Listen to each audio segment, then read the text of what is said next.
This video is sponsored by War Thunder. More on them later in the video. The Spore Druid is one of the most versatile monoclasses in the game, allowing for insane melee or ranged combat, ridiculous spellcasting, and massive durability. Do you want the house tour?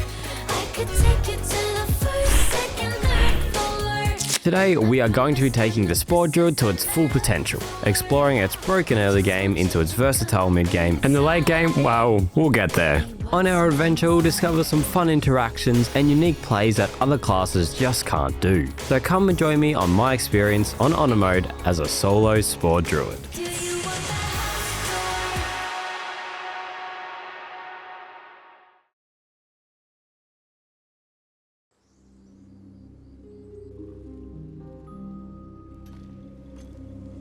From level 1, we have our main bread and butter for melee combat, the Lele.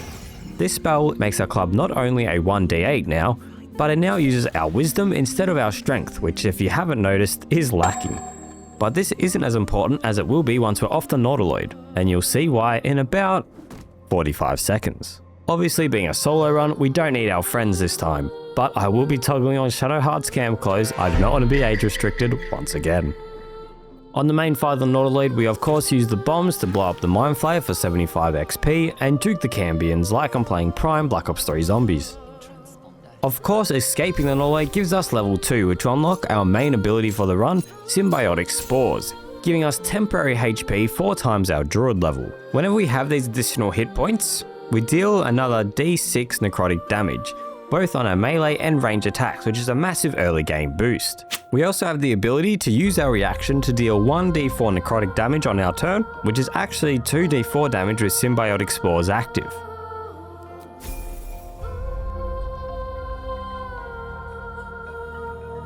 Now, what if I told you we can get our main melee weapon of the run right now? Well, it's true.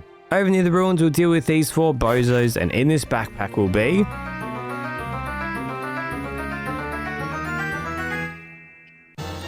just a torch? Yes, it is. And yes, that is our main weapon. And you might be, why would you use a torch? I was getting there. You see, a torch is considered a club, which means it will work with Shillelagh, making it a D8 weapon instead of a D4 weapon. And then we can also use our wisdom modifier like we said earlier. But in addition, because it's a torch, it is always lit on fire, doing a bonus 1d4 damage, which means we're already doing 3 dice rolls at level 2. But wait a minute. Couldn't we just simply get another torch? Yes. Now we effectively double this damage, of course, if we hit. And we can just simply hop swap our torches to apply the Shillelagh buff to both of them. Needless to say, the Grove fight was pretty much a joke. One tapping any enemy we're connected with, we make our way through the Grove, getting all of our dialogue XP. We meet Korgar, which has a main item that may or may not add an extra dice of damage. But it'll be a death wish to fight her now, so we'll come back with some new tech that I found out. I got sick of Nettie's yapping, so she had to go. Once we hit level 3, we get access to level 2 spells. Some notable ones are Moonbeam and Spiked Growth, that cut off areas or do AoE damage. Whole Person, because well, crits with a lot of extra dice is broken. Go check my last video if you want to see that. And of course, enhanced ability for dialogue checks and other checks just in general. Being a drow, we make our way over to the Blighted Village, not needing to pass any checks because the goblins are simp for drows. Don't worry, I get it. This gives us access to the Haste Helm, which is an easy early game item for any build. We're going to save Barkers as well, getting us a nice chunk of XP for free, and then we head straight to the Goblin camp, where more simps let us through. Hey, why did the chicken cross the road? To get to the other side. I'm here all day, guys.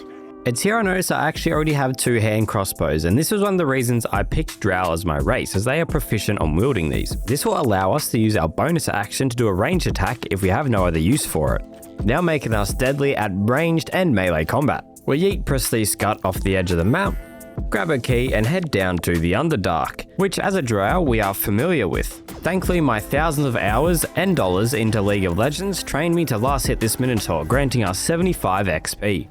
Coming over to the Myrkul colony here, there's only one item that we are really interested in, and that is the Caustic Band.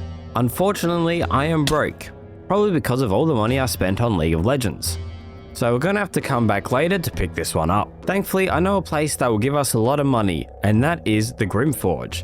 So all we have to do is come to the Dwagar on the beach and pass this check.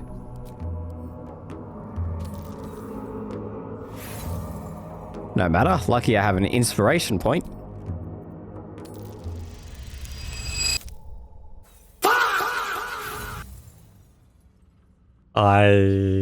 Oh my god.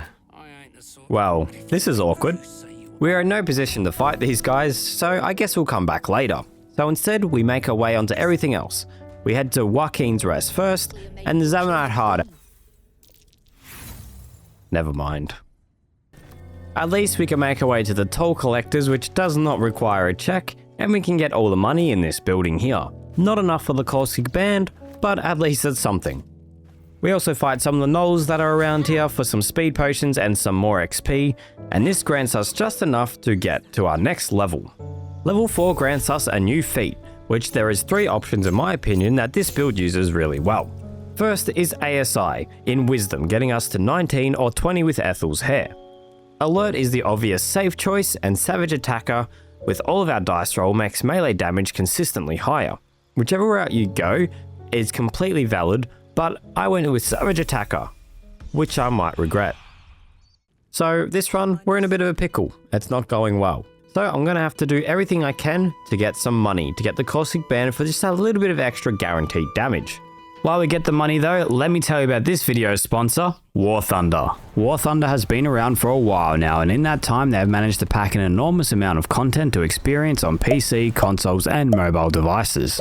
War Thunder's heavily optimized engine allows for smooth gameplay even on lower end machines, meaning anyone can jump in and experience the immersive combat, highly detailed graphics and authentic sound design, giving you the true feeling of these vehicles. There are over 2,500 vehicles including tanks, planes, helicopters and ships across 10 nations, spanning from biplanes and armoured cars from 1920 to the modern fighter jets and battle tanks of today. What I personally love is the detailed X-ray view that allows you to see what led to the destruction of an enemy's vehicle or your own, and learn what really works against certain vehicles to improve your combat abilities and knowledge. There are over 95 million players fighting in epic PvP battles and experiencing high quality content designed for fans of military history.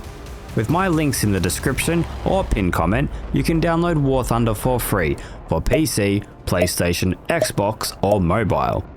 New and returning players who haven't played in the last 6 months on PC or console will receive a massive bonus pack, including exclusive vehicle decorator Eagle of Valor, 100,000 silver lions, and 7 days of premium account. This promotion is only available for a limited amount of time, so be sure not to miss out. Thank you War Thunder for sponsoring this video, and now let's get back to getting the money for this ring, which we're going to have to loot absolutely everything for.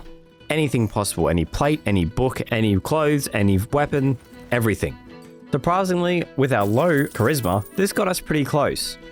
But I did have a stash of things I was saving to throw at Grim, and since I can't get into the Grimforge yet anyway, I might as well just start selling shit. This does barely get us enough to get the Caustic Band. Plus 2 damage, acid damage, to all of our attacks. Hooray! Now I'll be honest, I am making it sound very dire, but if you look at our damage here, it is pretty insane for level 4. As you can see from this guard at Joaquin's Rest, if we hit, it is lethal, but our chance to hit isn't too great yet. So to improve that, we're going to come over to Ethel and get her hair. Using the same cheese I used in my last video, we're just going to sit behind the door and shoot Ethel a bunch until we eventually kill her. Wait! Wait just a tick! This is going to grant us +1 to our wisdom, making our chance to hit with Shillelagh just that tiny bit higher. Now I'd love to go to Act 2, but I kind of want to keep things alive because they give a lot of XP. So we are going to come and do the Goblin Camp. The Goblin Camp is not that hard of a fight, there is just a lot of enemies, so their action economy is so high, especially if they all group up and hit the war drum. Thankfully, I crafted a master plan. I'm going to use Moonbeam on the ladder, so when they climb up, they'll take a bunch of damage, and all the goblins... We used an invisibility potion because it was getting a bit scary, and reset the fight. Thankfully this time we have a bit better luck just singling off the enemies with our bow attacks. making this more as I was expecting it to go. Thankfully, with a Bloodlust elixir as well, we get a bunch of additional actions that allow us to easily take care of the big group of enemies. But let's talk about the elephant in the room, Ragzlin and Minthara. These guys are the real threats here. Minthara more so because she has the ability to use Hold Person. I make sure to have Shillelagh on at least one of my clubs and I lure Ragzlin away to ensure we have a balanced, fair one-on-one duel. If he repulses, then that's just no good. I'm sure that wouldn't happen. I use my symbiotic spores to take a few hits and use a speed potion to ensure that I have enough AC and actions to try take him out.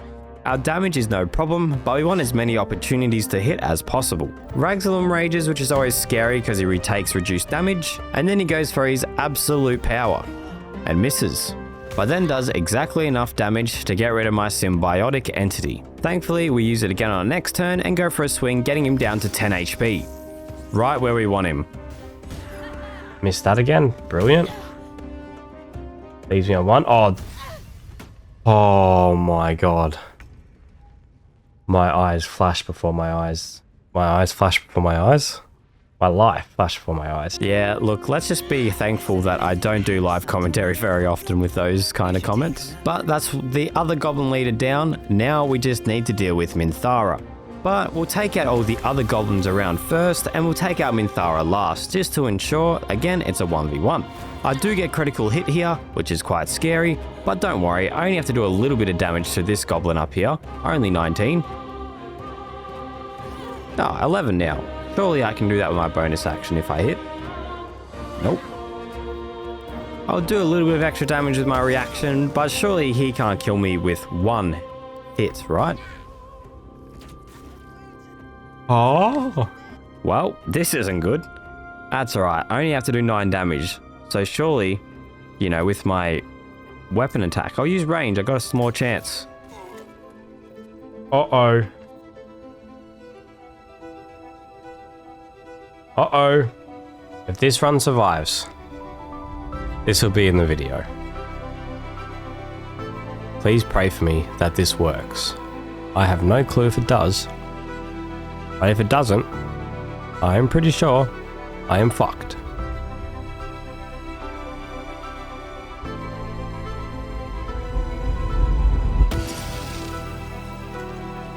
Thank goodness. We're back.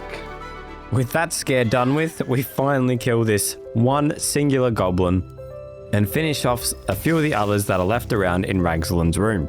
Now we might as well come grab some of the explosive powder bombs here to ensure that we can just take care of Minthara because she is quite scary.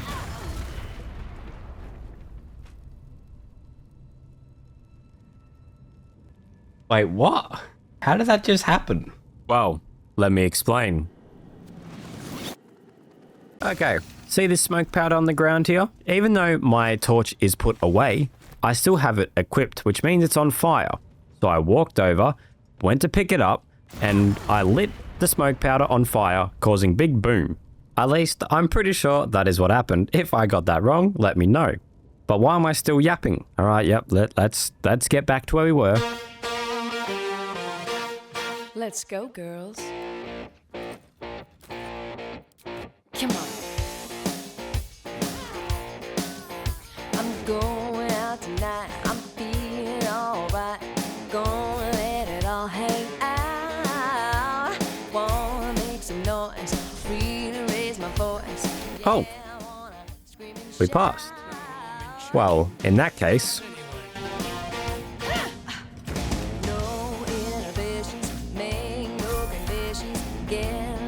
that gets us enough XP to get to level 5, and at level 5 we get improved wild strikes, extra attack in our wild shape, which we're not really going to be focusing on in this video. What we do get though is level 3 spells, and of course, Cold Lightning is the holy grail here. This is going to allow us to do lightning damage, which with water does double, and it's just a good spell. We love it. We of course come and grab the medium scale mail armor. This is going to give us anti-crit, and it's the best armor piece that we can get as a medium armor set, especially this early on in the game. If you were doing a multi-class, you could go the heavy armor variant if you wish.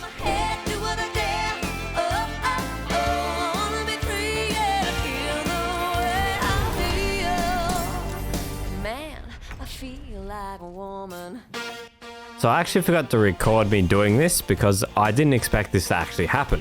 But if you throw a water bottle before you talk to Korga, all the rats will run away, and then when you expose that she's a Shadow Druid, they're all not there. So you just have to fight Korga and one other guy. This is gonna make our Coal Lightning also do double damage since she is wet, which makes this fight trivial. Combined with our offhand melee attack, we're able to do most of Korga's health in one turn.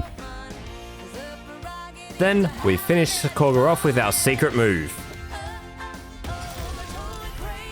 We of course kill Korga here to get the Broodmother's revenge. When we heal, we'll get a 1d6 of poison damage onto our torch, just another dice roll. With Korga dead, we come and steal the idol. With the idol picked up, we can return it to Mole, and then she will give us the Ring of Protection, +1 to our AC and saving throws. Now we make our way back over to the Goblin camp and just clean up all the enemies here, with our Spike Growth taking care of most of the enemies outside, and Coal Lightning taking care of the bigger enemies inside. Yes, we will be unequipping our torches when going past this smoke powder. I'm taking no risks this time. We take care of Minthara with the classic Wet Coal Lightning combo. I'm convinced Coal Lightning is the most broken spell in the game. With Minthara taken care of, we have now finished everything we want to do in Act 1. So let's go over and meet our green friends, shall we? Oh, and we got a level up. Level 6 grants us one unique Spore Druid ability, and that is Fungal Infestation. Essentially, we can use our reaction with a Fungal Infestation charge to make a zombie. These zombies can also infect other people to create more zombies, making a massive zombie army. For the first time in this playthrough, we actually high roll a dice roll, getting a nat 20 on this 18 with the charisma throw, which we're not very solid at. Then we hand over the artifact to the Githyanki, and make our way over to this room. Using our little crouch tech to move the enemy's vision away from this chest, we're now able to come over and grab this ring. This ring is going to grant us a 1d4 of psychic damage if we're concentrating on a spell. With all of our items from Act 1 acquired, we are now able to make our way over to Act 2 to come grab a few more to really accelerate this build. It only gets stronger from here. I feel like a woman.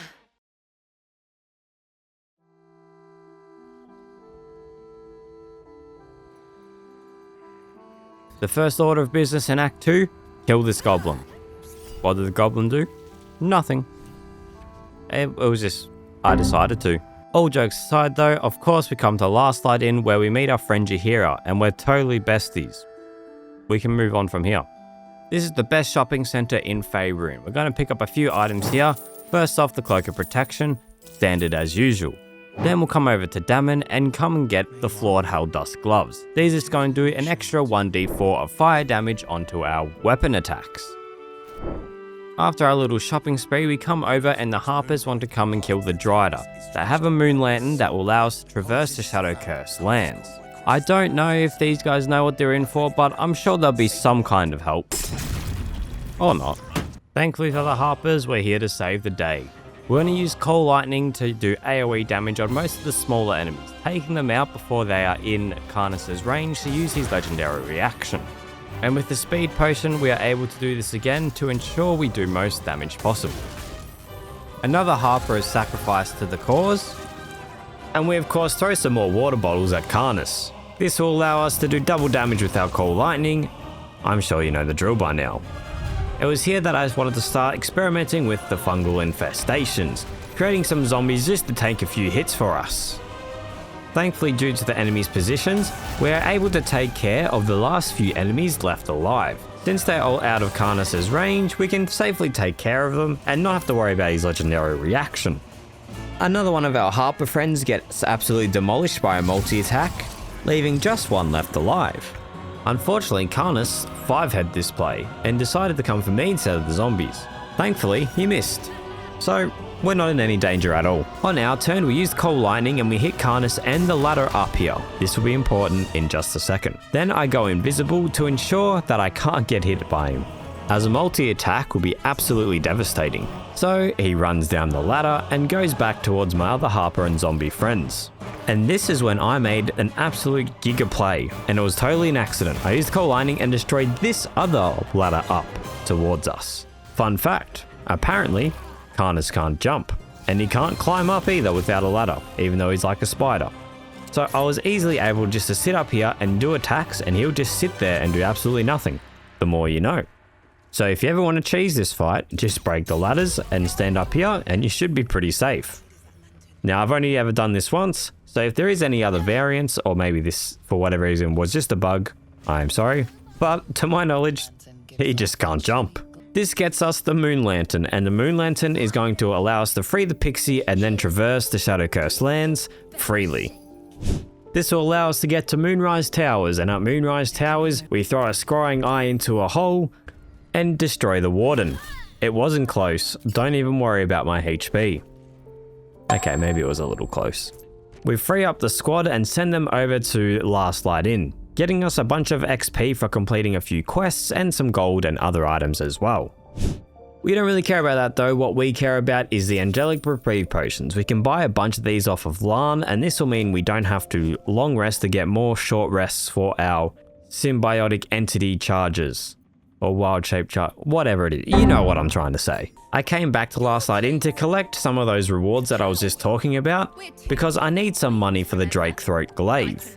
However, I'm still broke, probably from all the thousands of dollars I spent in League of Legends. Thankfully, I know a place where we can get a lot of money, and that is the Toll Collector. Now we're gonna actually fight her, because if I try to talk to her, I fear I'll be in a very bad position. So I might as well just position myself on the roof and start the fight this way. Now, I consider this Thorm fight pretty easy, to be honest. However, this, for some reason, I still mess it up. So I'm going to use Arrow of Many Targets here on these little visages to try to do as much damage as possible. I got 3 critical hits there, which I thought was kind of fun. However, this is where I mess up big time. I use a speed potion and go for another one, thinking I'm going to easily take care of 3 heads, which I will. But I'm right next to her, and then I get turns of gold for 3 turns, as well as I turn lethargic. On the exact same turn, I will be saved. So that means I've got to just sit here and tank whatever's coming my way. I do have a lot of temporary hit points, and I am going to put this in fast forward so you can see that I'm not doing some nonsense or reloading or anything like that. I do just get lucky and just survive.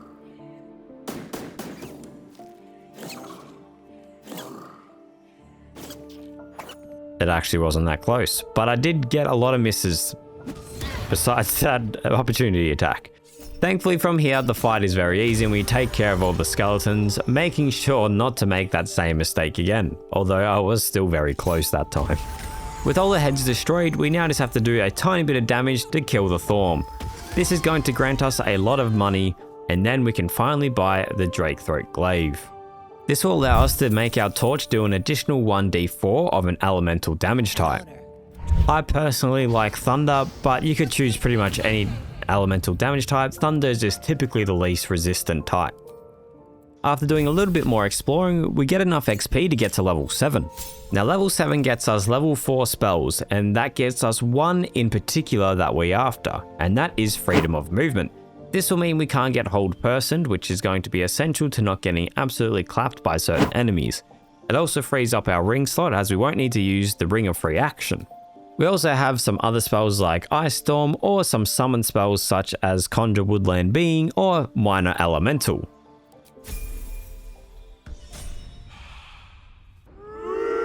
Relax, relax.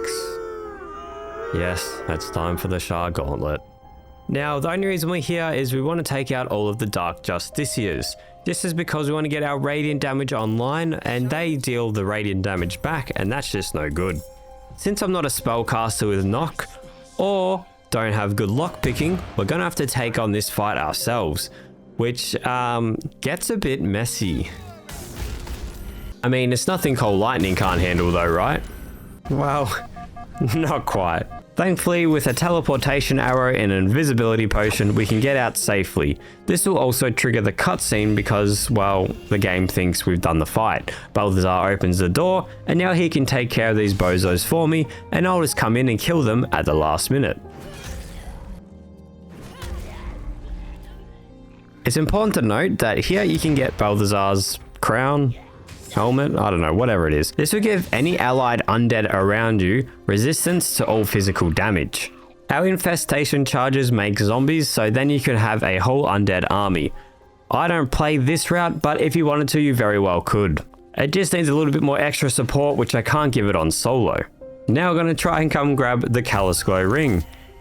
Because we're holding torches, obviously the enemies are going to be illuminated, so it's just a guaranteed 2 damage, and then it adds on any kind of other additional riders and stuff we have as well. Unfortunately, I suck at lockpicking, so we'll come back to this later once we have a few more. With a few more levels on our belt and a few more items, we come back to Act 1 to finish off some of the enemies left around. Starting off with Nia, who we turn into a zombie, because why not? Then we make our way back over to the Mykonid colony, pick up Glut, and make our way down to the Dwagar, who weren't very happy to see us messing around with flowers. But you know what they say, when life gives you lemons, water Dwagar with a lightning bolt. Or something like that, I don't know. I know I just said I didn't play the summoner route, but this is one of the few fights where I feel like I actually kind of did. As you can see, I have quite a lot of zombies around. These zombies blocked off this pathway with the enemy zombies as well, so it was a big zombie brawl going on. But mine had resistances, and theirs had 28 HP. So I don't know which is better, to be honest. But in all, with all our zombies, they took a lot of hits, and we were able to focus on the main enemies, getting rid of them easily.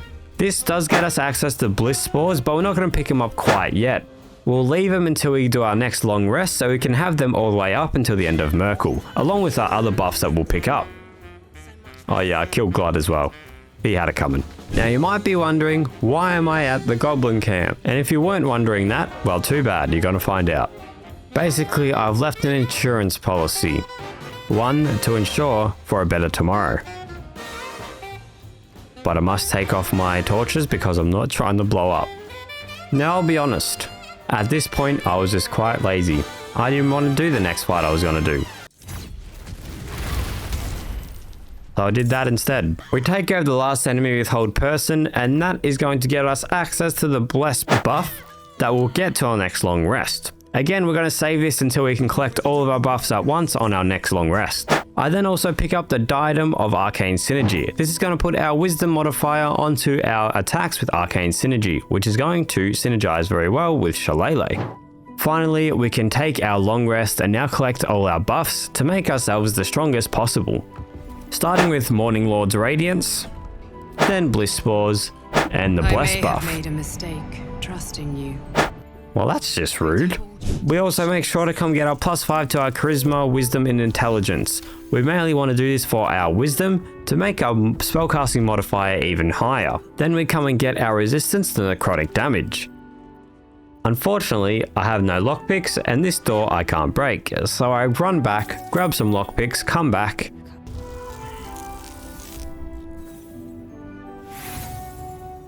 Shock, I know.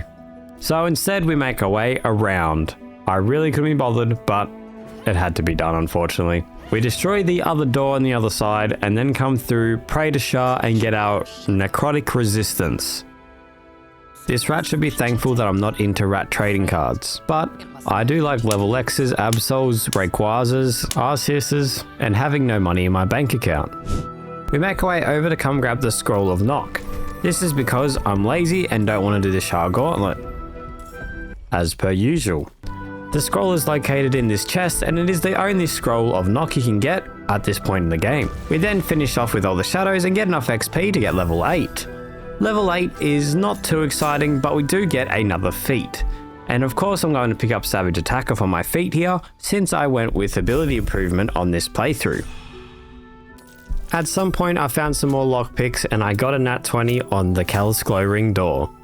This will give us some extra radiant damage and can cause some unique abilities with bombs and things of that nature, but we don't really focus on bombs in this playthrough. Except maybe once. That might be foreshadowing. Alright, ladies and gentlemen, put your hands together for this iteration of the Moonrise Tower Stairwell. Today, we are going to be using Spiked Growth as our choice of blocking the hallway. As enemies walk up, they'll take damage from Spiked Growth, getting them either low enough or killing them outright, making us pretty much completely safe. There is a few odd scenarios where a melee guy might make it to us, but since they're on low HP, they shouldn't be too much of an issue to take care of. The only downside is this took a long time. as per usual. This took me about 45 minutes to clear out pretty much all of Moonrise Towers, so I'm not gonna make you sit there and watch all that. Or I mean, I will. Here it is in 5000% speed. No, I'm not kidding. That is how fast I made this, because I didn't want you to sit here for 30 minutes and I didn't want to cut around me doing the same thing for 45 minutes. That squeaky noise you can hear is me yapping. But we don't need to hear what I was saying. I was probably saying something stupid. I then threw a bomb at the scrying eye because, well, how else meant to kill those guys? The rest of the enemies in Moonrise Towers were just the basic enemies that are randomly scattered around, so we took care of the rest of them and then started making our way over to the Thorms. We take care of Thizobold Thorm. I don't know if that's how you say it. By getting him stuck on this little area here, he can't move past it, so we can just use our reaction for a bunch of turns to eventually kill him. Then we move on to the Doctor. The Doctor, I can't lie, I was a bit scared of. I did do a lot of damage to him, but then I decided to blow him up with some bombs. And this is the only time I will do that. Unless... No, Mac, I'm being serious. I'm not doing that again. I then came back to the Shard Gauntlet, knocked on the door, and made my way over. Now, I'll be honest, at this point, I was kind of over it. I wanted to get out of Act 2. I am only level 8, but I will get level 9 in the Mind Flayer colony, so I just sent it. Screw optimization. I don't do that anyway. So, you know the drill. We free the Night Song, then we make our way over to Ketheric. We don't have much setup to do. That is a complete lie. This whole build is set up. And at this point, I was kind of sick of making sure I did everything in the setup order. I'll be 100% honest with you. But when you do have everything right, you can't lie, the damage is really good. I do think that this build does fall into the less fun category though, just because of all the optimization you do need to do in order to make it work. I know I just completely didn't say anything about that Ketheric fight, but what was I meant to say? I hit him with some torches and he died. Well, kind of. Enough. Now, I was just complaining about this build, but here I did something quite funny. It wasn't good though, but it was funny. And that's what matters. After killing a bunch of the enemies here, I got enough XP to level 8. But while I was doing that, I realized, because of the restoration pod, I have infinite long rests here. This is one of the only ones in the game that does this, even on honor mode. So, I rested up, got my fungal charges back, and then I could make infinite zombies here. So I made a bunch of them, but you'll have to wait until after I show you my level up to level 9. Retention's gone through the roof with that play. At level 9, we get level 5 spell slots. Now, level 5 spell slots aren't really going to be a game changer here. We'll most likely use them to cast higher up casts of Call Lightning, or maybe just do Cloud Kill. But the ability to use Summon Elemental is always nice, and Contagion can be fun as well if you get a good setup for it. Alright, I'll show you the zombies now. Okay, so here's my zombie army, and this is the way it goes. Because in the Mind Flayer colony here, you can summon bodies absolutely anywhere. You can just spam the ground with it, hit the restoration pod, then do it again, and again, and again, and again. Now, technically, you could get as many as you want, really. At some point, your game is going to crash. Mine did. And that's just not going to be any fun. So you do have to have a limit here. But little did I know, without the proper setup in this kind of scenario, having all these zombies is actually going to be a bit of a deficit. And I'll show you why shortly. This is where my game crashed, by the way. Too many zombies. Now here, I'm going to also summon some more things. I'm going to summon a Woodland Druid because they can also summon a Woodwode. So that's just more summons. And then I'm also going to summon a Elemental, as you can see up there. He's a big boy. And then I'll summon a Skeleton after I use Aid because sequencing or something. Aid's going to give them all plus 5 HP, which is not bad when you consider how many allies got it. But let's be honest, Myrkul's just got to one-shot them anyway, so it probably doesn't really matter. And since poison damage is useless against Myrkul, we're going to switch up our build just to have survivability for saving throws and for maximum healing with our amulet. Now we don't have Scratch, so we're going to have to free Aelin ourselves, and all of our allies are not invisible, so we're going to start the fight ourselves and we're not going to get the surprise round, unfortunately. Bro, there's so many allies, I don't know what to do with them all. I tried to take out the Mind Flayer, but unfortunately I don't do enough damage to turn 1 it. So we're gonna just fly down to Aelin and hope we don't get Mind Blasted. Thankfully for us, he doesn't even do it. We'll take that as a win. Look at this mess down here. They're good at cleaning up these little intellect devourers, but unfortunately because of Legions of Bones from Ketheric, every time one dies, he's gonna summon a Necromite out of him. So I'm just making a bunch of hard work for myself. Anyway, we free Aelin, and then we fly up to our position where we'll stay for the rest of the fight. Side note, whenever I say Aelin, I think of Aelin Galathinius from Throne of Glass. Can anyone else relate, or is that just a me issue? Since Ketheric has Magical Plate, which removes 2 damage from every damage source, we're just going to use Cold Lightning, as we can easily just keep doing that and deal a good amount of damage. Thankfully, our summon finishes off the job for us, and now it's time for the main event, where I'll do the exact same thing I've been doing the whole time. Cold Lightning. You cannot kill me. I am eternal. Alright, enough yapping, yap. I do need to clean up my mess though, so we'll take care of killing some of those Necromites that we had to summon from Ketheric. And then we'll use Create Water to get him wet, use our reaction to break a speed potion on top of us, and then use a max level, well, level 5, it's Cold Lightning. This is going to do the highest amount of damage possible, being 5d10s and then doubled when Myrkul is wet. Thankfully for us, our allies still have some kind of use. They will be able to tank a few hits for us, so we'll make sure to try position them in Myrkul's melee range so he takes a swing at them, meaning he'll only use 1 attack on us. And then our turns just look like this, on repeat essentially.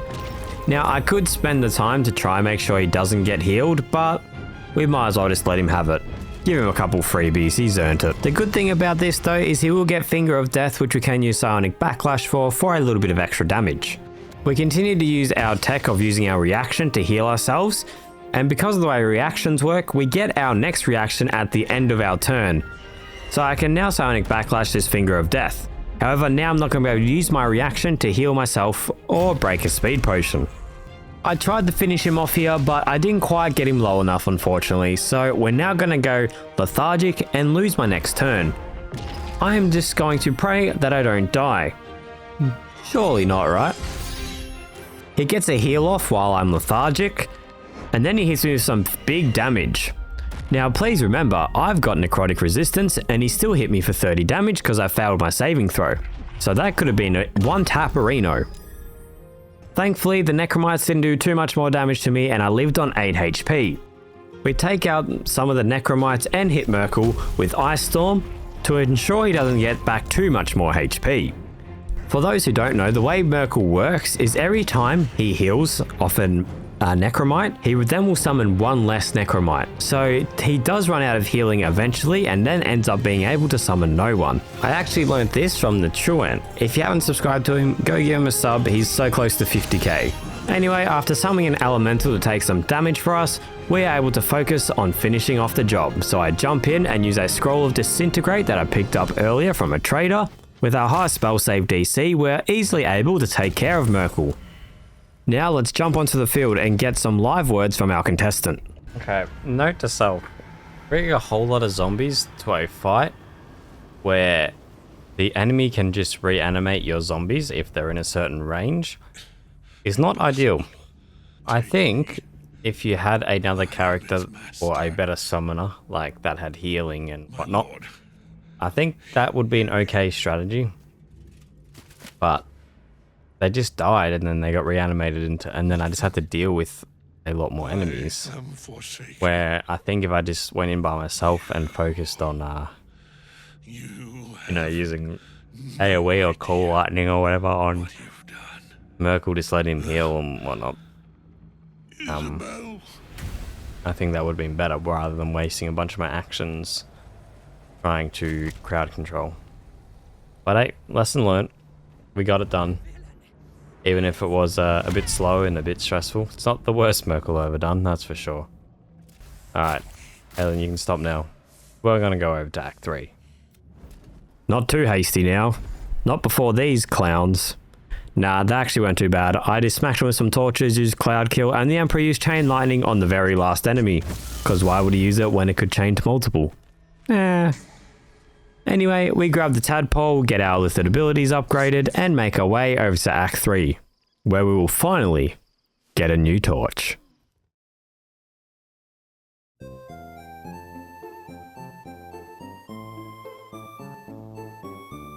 Yes, it's true, we will be getting a new torch, but that comes a bit later. First, we're going to come and do all the basic things of Act 3 first to get set up, and because we're a little bit behind on XP, we're going to need to try and get some of that around, especially the easy stuff. We get access to the circus, but we're not going to head in there quite yet, as we need some more money to buy the Blessed statue. So we're going to just head straight over to Worm's Rock, meet Gortash, and then head down into the basement to go grab the boulder and helmet. I fight all the enemies down here because they are pretty easy to take out and grant a significant amount of XP. We walk straight past Onsa. I ain't dealing with you, buddy. And then we come and grab the Helm of Bouldering. This is going to give us anti-crit, which means we can change our chestplate finally, and then also give us healing and immunity to being stunned. Now over at the city, we got some more shopping to do. It's finally time to upgrade our chestplate. And of course, I am talking about the Armor of Agility. This gives our full dexterity modifier and starts at 17 base. Unfortunately though, I am broke. Probably from all the thousands of dollars I've spent on League of Legends. Thankfully, I know a place where we can get some money quick. And that is going to be the vaults at Sorcerer's Sundries. Here we can find 3 books that will give us some scrolls. And then 1 other book that we don't want to read because it will curse us. But if we actually pick up the books, these books sell for a decent chunk, being legendary items. There is 4 of them here, as I just said, and so we'll collect them all and then make our way back to purchase the armor. This armor gives us 17 base AC, plus our full dexterity modifier will be +3 in this instance. This is nothing crazy, but it's a little better than what we're already wearing. Now we're coming over to this fancy house. Is that a cool B-roll shot? I forgot to start recording, I already killed the enemies inside. But below is going to be this NPC that we can talk to. Now, you can fight him, but I don't feel too confident right now. So we're going to actually do his quest, because that's fun, right? It's better than just killing everyone. So he does also sell the Armor of the Spore Keeper, which is the dedicated armor for this class. And I don't know if this is a hot take, but I think on solo, this armor sucks. The extra necrotic damage and spells to save DC is nice, and the other Spore abilities are also cool. But I don't think it's worth the AC drop for solo. Anyway, we asked him about the quest and he wants me to go find someone named Thrumbo. I'll find him eventually. We're not in any rush. After meeting the sorcerer down in the sewers, we pass his check and that's going to grant us 3000 XP, which is enough to get us to level 10. Level 10, nothing too crazy has gotten here. We do get 1 new unique ability, which I think is the last one you get for Spore Druid. This is going to allow us to put a spore kind of cloud on the ground, doing 2d8 damage. It doesn't affect us or our allies, not that we really have any, and lasts 10 turns or until our symbiotic entity runs out, and that is all for level 10. So I have a funny story. I killed these zombies, I got the little jar with the guy's brain in there. And then I decided that was it for this session. So I ended the session and then came back the next day. I filmed for 4 hours, pretty much beating the rest of Act 3. And then I needed to make some space onto my SSD so I could make the MP4 version because I film in MKV. But I didn't realize what I was deleting. I thought I was deleting the old MKV files from the things I've already turned into MP4s and previous videos and things like that, and I accidentally deleted the 4 hours of footage that I just filmed, and because it was a 112 gig file, it didn't go into my recycling bin, it permanently deleted, and I tried everything possible to get that footage back. I installed I installed like 5 different programs, went through a bunch of different ways of trying to restore that footage, and I just couldn't get it. So what you're going to see now is me doing a debugged run. where I go through the series of events as closely as I can remember and to what happened. Obviously, Baldur's Gate is a random game, so there might be some things that are slightly different, but I'll give you the quick rundown, and the visuals you see in the background are purely just there to somewhat represent what happened. I'm very sorry about this, but this is the best I could do since I can't go back on auto mode. Enjoy this section where Lae'zel will now be taking on the Spore Druid. So we're going to come and grab our new torch, but first got to come find that trumpet guy that Mummy Man was talking about. Whatever his name was, I've already forgot. Anyway, he's hiding inside this wardrobe. When you open up the wardrobe, he'll talk to you, and this is where you actually have an option for this quest line. You can either help him and then turn onto the Mummy Man, or you can just kill him and then take his corpse over and hand him the quest, which is what I did. Important note, if you loot the body and take the heart out of the zombie guy, then he will turn on you. You will be forced into combat and fight him. Side note, if you use, well, I'm sure you can use anything, but I used fire, you can blow up the heart and it does a massive explosion and does a lot of damage. There's your hot tips. And here's our new torch. All it does is add some necrotic damage as well, but we're going to be happy with it because it's the only torch upgrade in the game. Next up on our adventure was going to the Hells. We're going to unlock the long rest pool here, so we can use our spell slots and just come back, recover them, and go again. We also unlock the Helldusk gloves rather than the flawed Helldusk gloves. This just makes it a D6 fire damage instead of a D4 fire damage on our weapon attacks. And in case you're wondering, yes, I am cheating to do all this because I can't be bothered to kill all the enemies once again. This unlocks our long rest pool, and it also gives us access to the code to get the Orphic Hammer, which we'll come to later. However, I do it now for the sake of being in the same area. Trust me, it'll make the video funnier soon anyway, I promise. Give me 5 minutes. I also grabbed the Amulet of Greater Health to boost our constitution, making our maximum health just a bit higher. And I might as well just show you what my level 11 and level 12 is. At level 11 we get level 6 spell slots, but most importantly we get Hero's Feast, which will give us some more HP once again.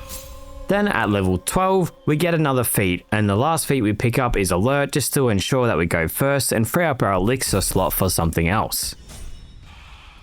Okay, let me show you how I did Raphael. Now, I'll be honest, from here, I'm just going to be doing a live commentary. So, post HawkJ is going to go back and cry and edit this video, and let me, in real time, explain what's going on from here on. You'll hear from me back over at the Elder Brain. So I'll see you then. And that's how I killed Raphael. I'm not kidding, that is quite literally what I did in my actual playthrough. Yeah. It doesn't matter how I killed everyone else.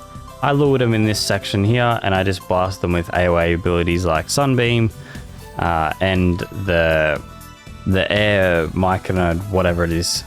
I got him to do the AoE silence thing here that did a bit of damage and silenced enemies, and then also I used things like Ice Storm to try to stop enemies from moving, and then melee attacks if they came past this kind of section here. Let me show you a different part now, which will be Orin. Okay, maybe I lied. I'll tell you about this part because I forgot to say anything. I used Contagion to start this fight, specifically the Flesh Rot version. When this fully goes off, it will make Orin vulnerable to all damage types, which is nice because once we get our Unstoppable stack scorn, we can absolutely nuke her. Then I teleport away because I have all my summons down the bottom there.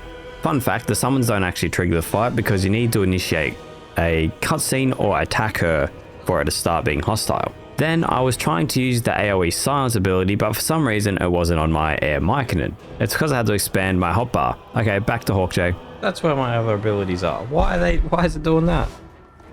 My god. Oh, no, that's just not what happened at all. Why am I playing this in Honor for when I'm cheating already? Like, I'm already cheating to make this section work and I'm playing on Honor mode still. What am I doing? Yeah, so this is what happened. I made her vulnerable to all the damage from my rot thing, right? In my actual run, I got her entangled over there for a little bit, I had Bowl's Edict. This did happen. This happened a lot. Until I remembered that I can just not have it if I make or use a legendary reaction, so I just got a summon to tank the hit. I also summoned the Deja as well. I had in this fight, so I had the Deja and the Air Myrkul, and those two kind of juggled orin down here, while I set up here using spells and whatnot. One thing that was fun once we get to the Air Myrkul's turn is I did his special ability to silence these two guys, and because they're silenced, they can't chant to Baal. But they also don't join combat because they're technically still chanting. It just doesn't count because they're silenced. It's kind of weird. And then I took care of the other ones with actual Chain Lightning, not the cheater version. Just like that. Oh, shit. I did the wrong one.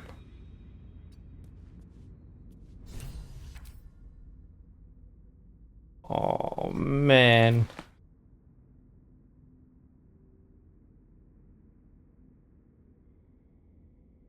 Wait.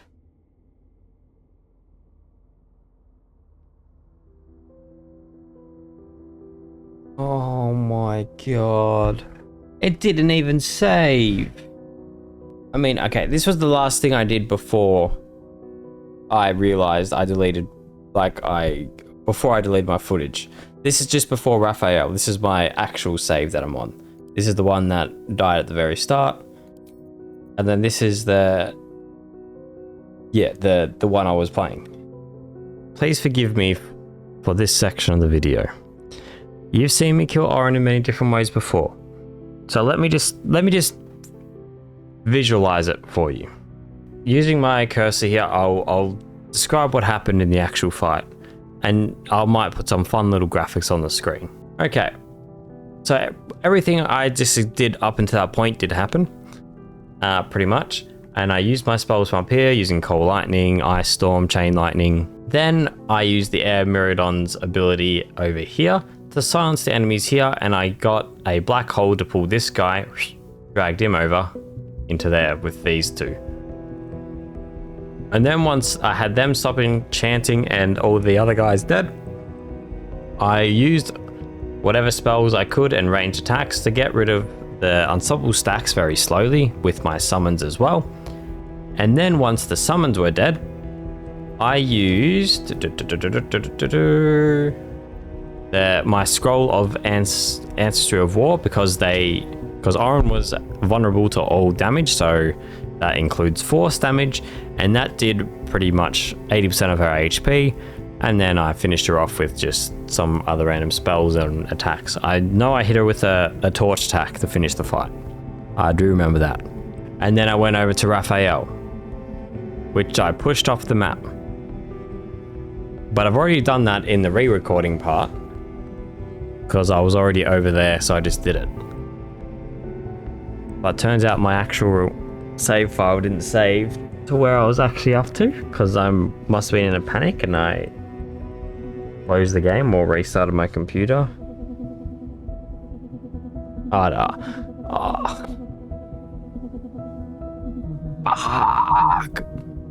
Guys, I don't actually think you understand how pissed off I am.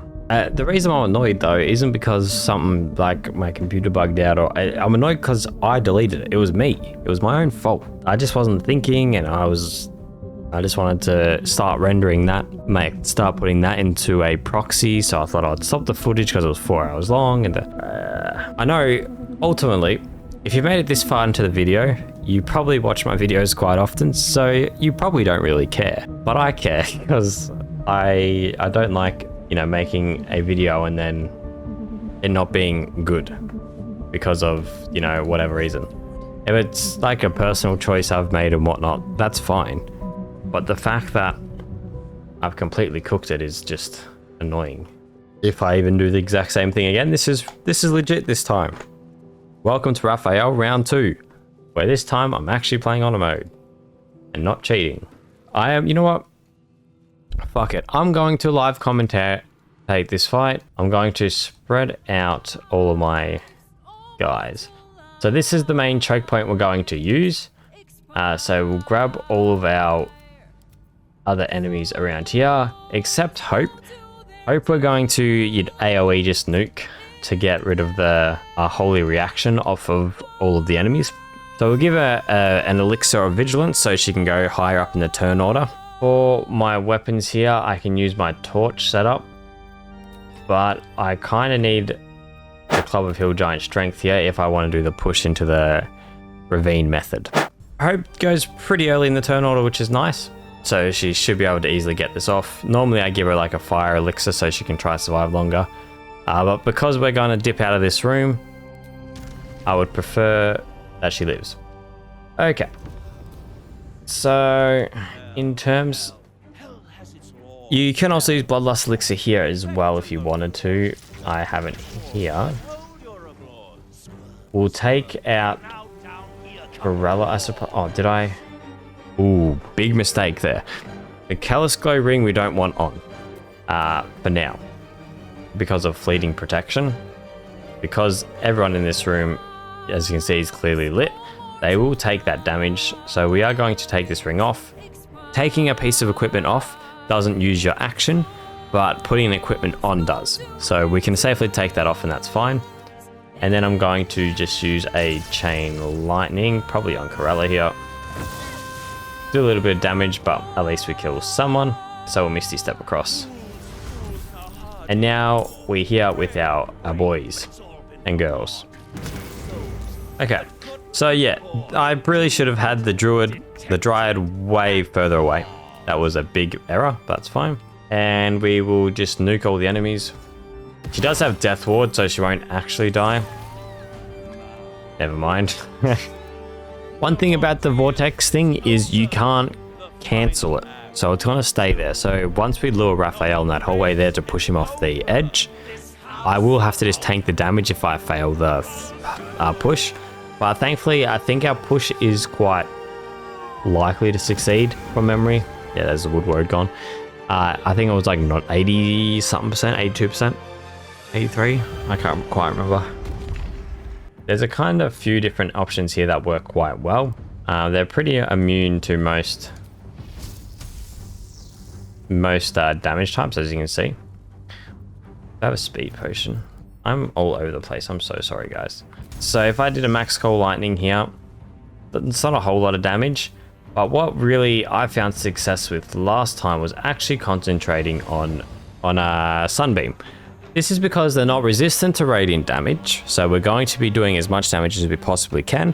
And then we have a chance to blind them, so if they're blinded, they can't cast their fire rays at us, and they have to walk through.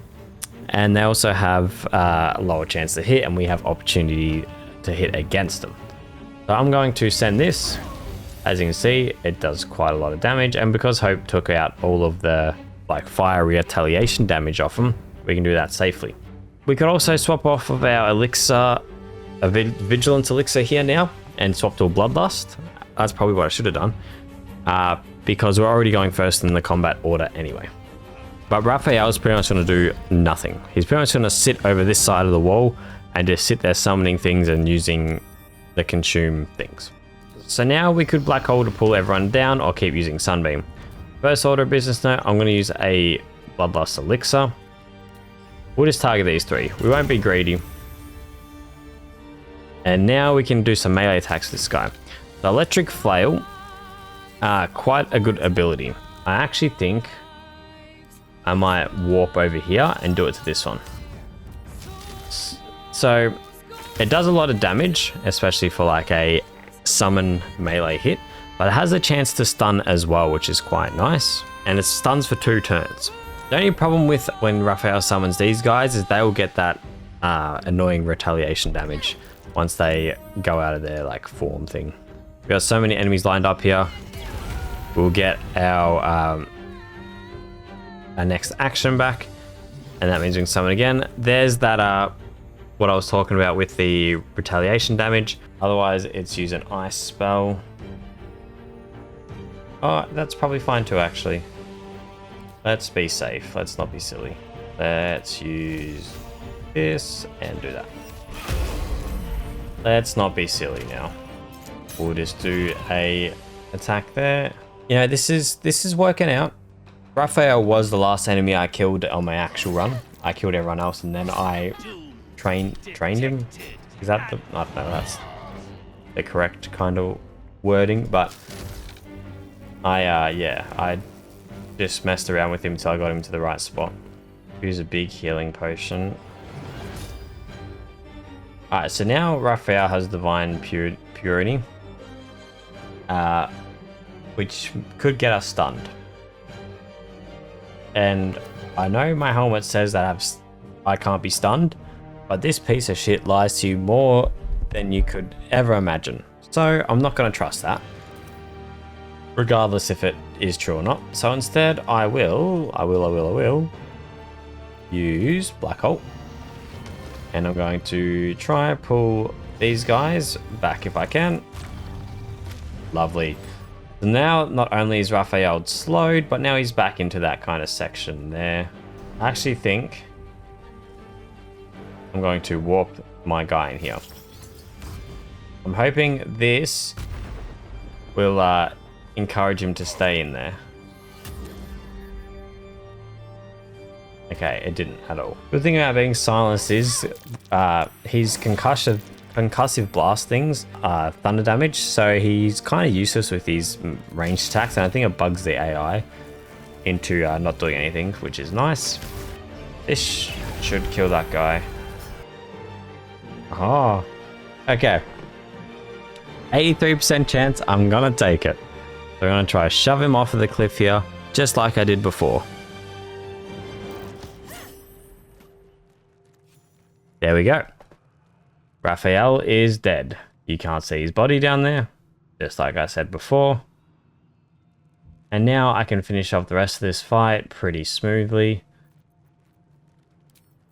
This enemy will die with one hit. This one should die to my reaction. And that's Raphael. I did do some other minor things, some other random fights here and there, you know. I'm not going to go and re-record all that because I can't be bothered. I'm just going to be honest. So we're going to head straight into the finale now. To save us some time, we have teamed up with Gortash. It's been a while since I've done that. Then we got on our boat and made our way over to the final part of the game, where we meet the Elder Brain. Not before doing some aura farming though. We unfortunately don't get any nat 20s on the final rolls, so a full nether brain fight it is. We do get saved by the Emperor, but all my homies hate this guy. So as soon as he saved us, we immediately betray him, and his reaction is, I'm gonna go and join the nether brain. This is probably the worst writing in the entire game, let's be honest. So with Orpheus saved, of course he also must turn into a Mind Flayer, because I ain't doing that. This will mean he will wield stones and give us access once we get to the nether brain. We farm some aura once again because the music is building up and I need to make sure I have aura for the drop. Now, inside this fight, before we started, we stacked up our Pirellia stakes on Orpheus and used Black Hole to kill all the Mind Flayers at the back. We also use our reaction to break open a speed potion, so Orpheus has more movement speed and can use another action to do another Black Hole to kill the other two Mind Flayers. This will mean we won't have to worry about Magic Missile doing guaranteed damage to us. The Emperor comes over and we use Sonic Backlash on both our carries, and then we use a Globe of Invulnerability to ensure that we don't die. Orpheus starts channeling the spell to give us access to the actual brain fight itself. And then of course use another invulnerability to ensure Orpheus can't get stopped. And since he can't get stopped, he successfully makes it through, straight to the nether brain. Now here I'm going to use Create Water to get the brain wet, so our lightning and ice spells will do a little bit of extra damage over the next few turns. I tried to use my reaction to break this speed potion, but the game said, nah, actually you can't do that. Sure. So instead, on our next turn, I use Chain Lightning on Orpheus and then Call Lightning on my main character at maximum upcast. This is going to do a significant chunk of damage, getting it down to half HP. Then on the next turn, since it'll be invulnerable to lightning damage, we use Ice instead. This is going to do, again, double damage due to the brain being wet. Now, I figured it's only right to finish this exactly how I started this. I use Shillelagh and then I make my final attack. Tell you why. You say I'm sorry, but it's too late now. So save it, get gone, shut up. Too late now. If you think I care about you now, well, boy, I don't give a fuck. Boy, I don't give a fuck. Try to get to me. I see you begging on your knees. Boy, I don't give a fuck. So stop trying to get to me. Get to me. Get up off your knees. Boy, I don't give a fuck. To you. Again, massive thank you to War Thunder for sponsoring this video.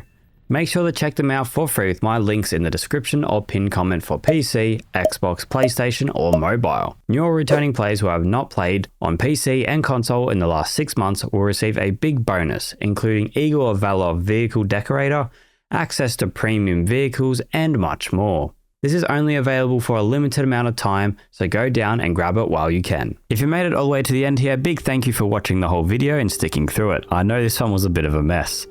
I want to give a big shout out to my first ever channel membership. If you join the channel membership, you'll end up with your name at the end of the video just like this. But don't worry, just hanging around watching the video and subscribing would also mean the world to me. And I'll see you guys in the next video. So take flight, take me through the night. Down, down, down by the river. If you're still here, sneak peek. Next week should be my next video, Arcane Archer, with the main character being Jinx. And the editing style for it might be a bit Jinx chaotic vibed. We'll see how I go. See you next week.